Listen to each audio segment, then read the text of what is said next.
Welcome back दोस्तों, ग्यारस के blog में आप सबका स्वागत है। और यहाँ पर भाभी कर रही हैं अपने घर को डेकोरेट ग्यारस के लिए। और यहाँ मानू कर रहा है मस्ती। अच्छा रो के बताओगे ऐसे? अरे इतना प्यार दिशा दीदी से। बताओ कहाँ जा रहा है मानू? कहाँ जा रहे हो? दिशा दीदी कहाँ ले जा रही है मानू को? यहाँ भूरी भी कर रही थी ग्यारस की तैयारियाँ। और भूरी बता रही थी कि उसको भी जाके चौक बनाना है। तो बस मैं वो सुन रही थी कि चौक कैसा बनता है। और फिर भाभी ने ऊपर बनाई ये रंगोली।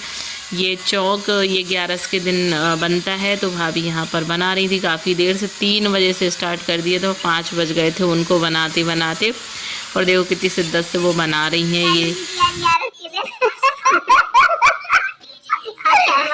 यार बताओ ना कैसे तैयार होगी, जल्दी बताओ। नहीं पता, इनको नहीं पता कि त्योहार के दिन क्या पहनेंगे। यहाँ कर रही थी मैं काजल दीदी के साथ मस्ती। बोलो रंगोली डलवा लो, रंगोली डलवा लो मेरे साथ।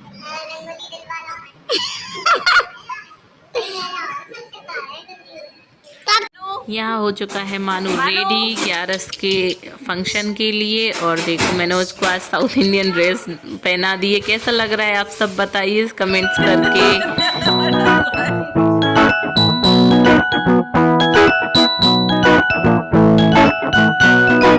यहाँ पर मैं भी हो चुकी थी रेडी। हम आ चुके थे भाभी के यहाँ पर। यहीं हमको ग्यारस सेलिब्रेट करनी थी। और ये मानू का पूरा लुक है और मेरा पूरा लुक मैं रिकॉर्ड नहीं कर पाई थी। और फिर यहाँ पर देखिए सभी पूजा की प्रिपरेशन हो चुकी है, सब रेडी हो चुके हैं। यहाँ पे कुछ इस टाइप से एक मतलब कुछ सजावट करी गई है गन्ने के साथ। आपके यहाँ पर कैसी सजावट होती है आप भी बताइए। और आज देव उठनी ग्यारस होती है। तो देव उठनी मतलब आज देवों को उठाते हैं, वो सो रहे रहते हैं, ऐसा बोलते हैं ट्रेडिशनली। तो आज के बाद कुछ ट्रेडिशन जैसे मैरिज वगैरह स्टार्ट हो जाती हैं। तो यहाँ पर पूजा कर रहे थे, यहाँ पर आरती कर रहे थे सभी लोग।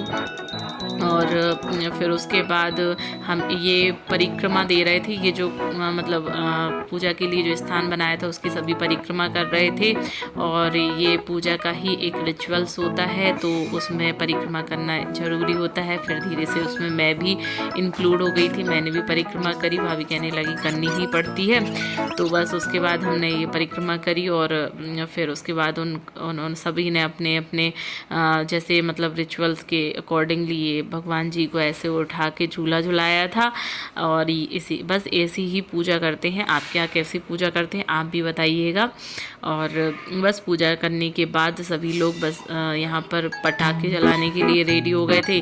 दीपावली और ग्यारस ये एक ऐसा फेस्टिवल होता है जब भी लोग मतलब ऐसे पटाखे वगैरह जलाते हैं, फुलझड़ी जलाते हैं। तो वो और यहाँ पर अभी हम खाना खाने बैठ चुके हैं क्योंकि भाभी ने सबको इनवाइट किया था खाने पे तो ग्यारस के दिन। तो बस यहाँ पर देखो आप थाली में कितने सारी जी आइटम लगे हुए हैं और बस हम यहाँ खा रहे हैं। मुझे भूख नहीं थी बट भाभी कहने लगी नहीं प्रसाद रहता है तो खाना रहता है। तो बस मैं उनको बता रही थी कि यहाँ तक मेरा गला भरा हुआ है, मुझे बिल्कुल भूख नहीं। और वो देखो आपको भी खिला रही हैं, आप सब भी खाइए ग्यारस के प्रसाद को। और यहाँ पर मानू खेल रहा था पीछे और बस हम लोग सब ऐसे मस्ती कर रहे थे भाभी के साथ। भाभी कुछ बात कर रही थी तो मैं हंस रही थी और भाभी सबको सुना रही थी। यहाँ पर आप देखिए मानू कैसे ये पॉलिथीन कवर में ये बच्चा उसको लेके घूम रहा था। मानू बहुत मज़ा आ रहा था मानू के लिए। यहाँ भैया कर रहे हैं राहुल के जन्मदिन की तैयारियाँ।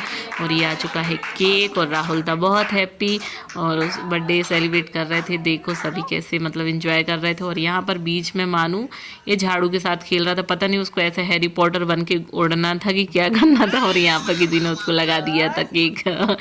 और बस ऐसे ही हमने सिंपल से तरीके से 11 सेलिब्रेट किया। आपने कैसे सेलिब्रेट किया ज़रूर बताइए। Please like share and subscribe.